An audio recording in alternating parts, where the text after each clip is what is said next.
اس وقت ہمارے ساتھ ہیں مولانا طاہر اشرفی صاحب، وزیر اعظم عمران خان کے معاون خصوصی۔ ان سے معلوم کرتے ہیں یہ جو مذہبی کارڈ اور مذہبی معاملات کو کہا جا رہا ہے کہ جناب بہت گھمبیر ہیں اس وقت پاکستان میں۔ تو طاہر اشرفی صاحب السلام علیکم۔ وعلیکم السلام ورحمۃ اللہ۔ اچھا سر، آپ کے بھی وہی خدشات ہیں جو مولانا کے ہیں مذہبی معاملات کے بارے میں؟ بسم اللہ الرحمن الرحیم، نحمدہ ونصلی ونسلم علی رسولہ الکریم۔ گزارش یہ ہے صابر شاکر صاحب کہ میں یہ چیلنج کر سکتا ہوں کہ جب سے موجودہ حکومت آئی ہے میرا مسجد مدرسہ پورے ملک کے اندر وہ محفوظ ہوا ہے۔ ماضی میں اگر ہم دیکھتے ہیں میاں صاحبان کی حکومت میں تو وہ ایک ایک دن میں 4 مدرسوں میں پولیس داخل ہوتی تھی۔ آج میرا خیال ہے پنجاب کے اندر تو اگر آپ نے پچھلے 2 سال آپ دیکھ لیں تو کسی ایک یا آدھ مدرسے میں پولیس گئی ہوگی۔ تو اس حوالے سے تو میں سمجھتا ہوں کہ مسجد مدرسہ محفوظ ہوا ہے۔ دوسرا مسئلہ عالمی مسائل میں ہم دیکھیں تو مسئلہ فلسطین پہ جو ہمارا موقف ہے وہ عالم اسلام میں سب سے زیادہ قوی ہے، مضبوط ہے۔ سیرت کے حوالے سے دیکھ لیں، کسی بھی حوالے سے دیکھ لیں تو کس چیز کو خطرہ ہے پاکستان کے اندر، یہ میں سمجھنا چاہتا ہوں کہ کس چیز کو خطرہ ہے۔ میرا نہیں خیال پاکستان کے اندر دین کو یا پاکستان کے مدرسے کو یا مسجد کو کسی چیز سے خطرہ ہے۔ اور جو کام پچھلی جتنی بھی حکومتیں آئیں 80 کی دہائی سے نہیں کر سکی، وہ کام موجودہ حکومت کے دور میں ہوا کہ جو مدارس کی تنظیمیں ہیں انہوں نے اور وفاقی وزارت تعلیم نے، یعنی آپ یہ دیکھیں ہمارا جو مدرسہ تھا وہ انڈسٹری ڈپارٹمنٹ کے ساتھ جا کے جو ہے وہ رجسٹرڈ ہوتا تھا۔ اس حکومت کے دور میں وفاقی وزارت تعلیم کے ساتھ ایک معاہدہ ہوا۔ اب ہمارا مدرسہ تعلیمی، یعنی اس حکومت نے 70 سال بعد مدرسے کی تعلیم کو تعلیم کا درجہ دیا ہے۔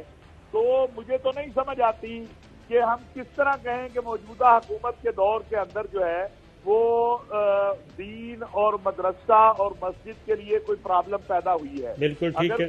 اچھا ایک اور بھی بتائیے طاہر صاحب، یہ بھی بتائیے کہ آپ کا چونکہ اچھے تعلقات ہیں اور ریاض سے بھی جدہ سے بھی، تو ایک یہ بھی یہاں پہ خاص طور پہ شریف خاندان یہ تاثر پیدا کرنے کی کوشش کر رہا ہے اور ان کے ساتھ یقیناً مولانا بھی ہیں۔ وہ یہ کہتے ہیں کہ ہمیں سعودی عرب کی بھی ہمیں سپورٹ حاصل ہے۔ صابر شاکر صاحب آپ اور ماشاءاللہ چوئی صاحب میرے سے زیادہ عالم عرب عالم اسلام کو سمجھتے ہیں، اور آپ ان چند لوگوں میں ہیں دونوں حضرات جن کو عالم اسلام اور عالم عرب کی بہت زیادہ معلومات ہیں۔ سعودی عرب کی دوستی پاکستان کی عوام کے ساتھ ہے، سعودی عرب کی دوستی پاکستان کے ساتھ ہے، کسی فرد یا کسی جماعت کے ساتھ نہیں ہے۔ اور کبھی بھی سعودی عرب نے ڈائریکٹ پاکستان کے سیاسی امور میں مداخلت نہیں کی۔ جب ہمارے سیاستدان جا کے ان سے کہتے ہیں یا امارات سے کہتے ہیں کہ جی خدا کا واسطہ ہماری مدد کرو یا مداخلت کرو، یا جس طرح مشرف صاحب سے کنگ عبداللہ نے اس وقت کہا تھا، تو کن کے کہنے پہ کہا تھا؟ کیا سعودی عرب خود آیا تھا؟ نہیں، میاں نواز شریف صاحب نے ان سے کہا تھا، ان کی اولاد نے کہا تھا، ان کے بیٹوں نے کہا تھا۔ تو موجودہ حالات میں جو سعودی عرب کی قیادت ہے وہ قطعی طور پر پاکستان کے اندر کسی سیاسی معاملے میں یا کسی بھی اور عرب ملک کی، وہ متحدہ عرب امارات ہو، بحرین ہو،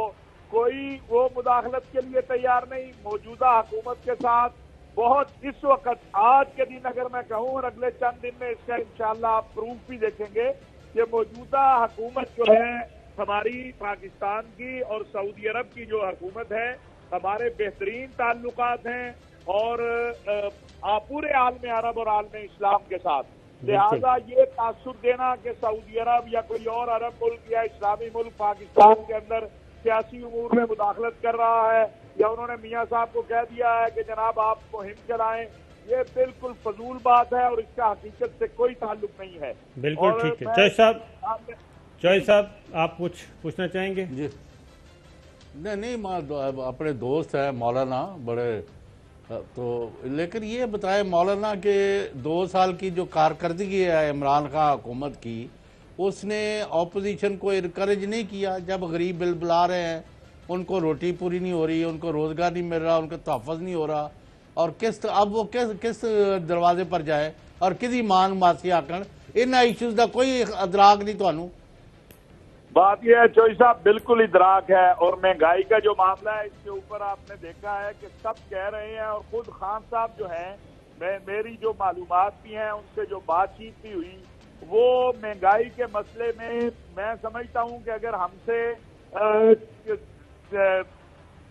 زیادہ پریشان ہے اس معاملے کے اندر، کم پریشان نہیں ہے، لیکن آپ کے مسائل ایسے ہیں، آپ کے معاملات ایسے ہیں، آپ پھنسے اس انداز سے ہوئے ہیں کہ اس سے نکلنا جو ہے، اور مافیاز جس طرح آپ نے چینی کا دیکھا، باقی دیکھا، تو وہ لیکن میں سمجھتا ہوں کہ یہ بالخصوص جو مہنگائی کا معاملہ ہے اس پر فوری اقدامات کی ضرورت ہے، اور انشاءاللہ ہمیں امید ہے کہ اگلے چند دنوں میں آپ دیکھیں گے کہ اس طرف کوئی نہ بہتر اقدامات جو ہیں وہ خود وزیر اعظم صاحب اس طرف لگے ہیں، اور ذاتی طور پہ وہ اس معاملے میں جس طرح میں نے کہا کہ ہم سے کم زیادہ ہی پریشان ہے، کم پریشان نہیں ہے۔ اچھا طاہر صاحب یہ بتائیے گا، مولانا صاحب نہیں، ایک منٹ صابر صاحب، جی معافی چاہتا ہوں، ہاں جی، یہ کل جس طرح 20-30 ہمارے جوان شہید ہوئے ہیں اور افسر شہید ہوئے ہیں، دشمن نے بہت کاری وار کیا ہے، آج ہونا تو یہ تھا کہ یہ جلسے جلوس کینسل کر کے وزیر اعظم اور اپوزیشن سارے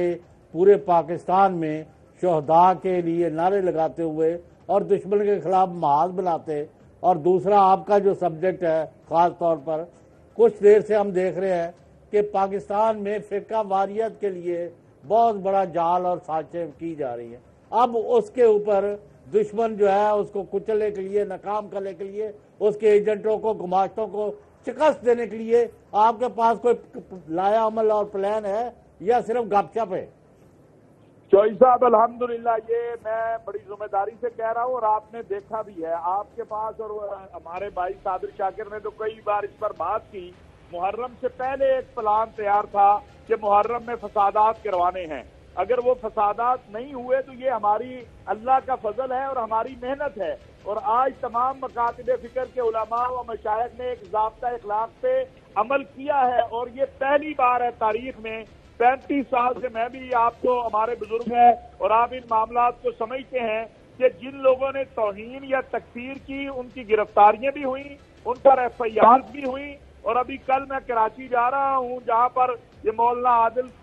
خان صاحب کا جو قتل ہوا ہے، اس حوالے سے ہم مسلسل تمام مکاتب فکر کے علماء اور مشائخ سے رابطے میں ہیں، اور علماء اور مشائخ کے تعاون سے ہم نے جو ایک ہندوستان اور اس کے متصل حواریوں نے پلان بنایا تھا محرم میں ملک کے اندر فساد کا، اس کو ناکام بنایا الحمدللہ، اور اب ہم انٹرفیس ہارمنی کونسلز بنانے جا رہے ہیں جو یونین کونسل سے شروع ہوگی، تاکہ جب نچلے لیول کے اوپر آپ عوام کے اندر جب ایک رواداری کی فضا آ جاتی ہے تو وہ پھر جو اس طرح کی حرکتیں کرنے والے ہوتے ہیں ان کو کامیابی نہیں ملتی ہے، تو یہ تو اللہ تعالیٰ کا فضل ہے۔ آپ کو پتا ہے ہندوستان افغانستان کے اندر اس نے پاکستان دشمن ساری قوتوں کو جس طرح جمع کیا ہے اور کروڑوں ڈالر وہاں خرچ کیے، تو یہ پچھلے 3 ماہ سے ہم نے یہ اس ملک کے تمام مکاتب فکر کے علماء کو اس کا کریڈٹ جاتا ہے، اور پرائم منسٹر صاحب کی مہربانی ہے کہ انہوں نے ہر طرح سے تعاون کیا، اور بلا تفریق میں آج ایک حکومت کے ذمہ دار ہونے کے ناطے یہ کہتا ہوں کہ جو بھی اس ملک کے اندر تکفیر، توہین اور فساد کی کوشش کرے گا، قانون اس پہ اپنا راستہ اپلائی کرے گا، اور اسی طرح ہوگا جس طرح ابھی ہم نے ماضی میں ایف آئی آر بھی دی ہیں، لوگوں کو گرفتار بھی کیا ہے اور ان کے کیس بھی چل رہے ہیں۔ بالکل ٹھیک ہے، بہت بہت شکریہ مولانا طاہر اشرفی صاحب ہمارے ساتھ تھے، وزیر اعظم کے معاون خصوصی۔ ایک بریک پہ، بریک کے بعد واپس آتے ہیں تو آپ کو بتاتے ہیں جناب انڈین میڈیا آج کی ساری اس ایکٹیویٹی کو کیسے کور کر رہا ہے اور کیا نیریٹو لے کے اپنے انڈیا میں بیٹھ کے ایک ڈھنڈورا پیٹ رہا ہے۔